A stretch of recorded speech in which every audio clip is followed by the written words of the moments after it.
Anayin de do gbameo. Ena pon ko eme agosion wa.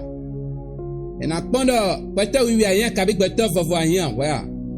Ena pon zote anu wa wa. Ma ukelewe no do. Manonu nwe kwete le no do ni tia e hanu jinwe. Lo na gona li nwe bo teme ma usoda nwe o. Anago teme ne ma yo. Bede ko mano.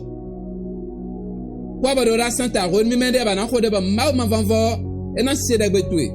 Mina hanundo Jean 4 verset 9. Et yulando, yono kai gbenu Jésus do. Ne wimei jifuoka na wabiosi. Nyemei samali nuo bon. Do jifuleno jekpoha samali nulea. Bezantwe na tideo. E ina to emenwa yowe na zon. E ka yin lo gbeto vovo ayan wiwi ayan griwe ayan gaga ayan asote anowa o ma ukele lo weda che lo bodo konkolon lo bana de gbezanto na tigun e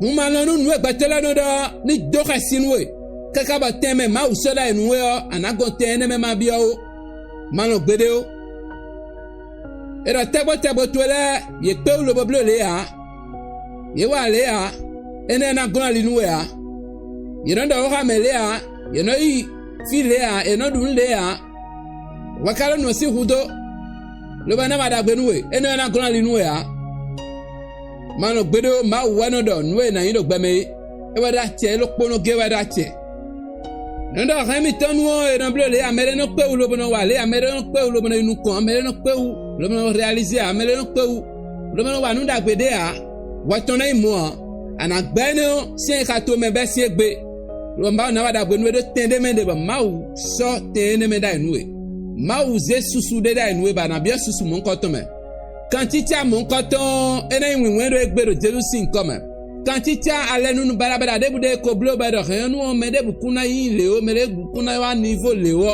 wa tona imo ale nu barabara ene o mi do hie global egbero Jesus sin come ami do fide bude ade do ami ala tete mauche na chenwe batu kan mi si an lenu barabara ene reme do Jesus sin come ara mau ma vanvo na mi jamio bok plomi nu ma wa dagbe nu me na do hudo ton le do gan le bi me do Jesus sin come e do tajio emero ndidi lo kwa me hamile mawa dagbe nu ye bo me na do kudoche lo dagbe wa cheton nami numa gwala nu ye o Jerusalem come nwe mele ko gbe lo bondo e kwinde wo be me inde nu mede bo no mo gbere do nu lo inde a nwe ne na into na da honu kwa do Jerusalem come fie mamu ali de kwa kwa na mu ali da ho de do Jerusalem come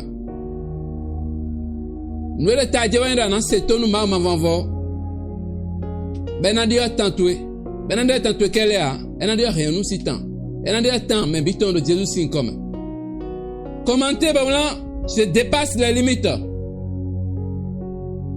nous dogbo la bion babi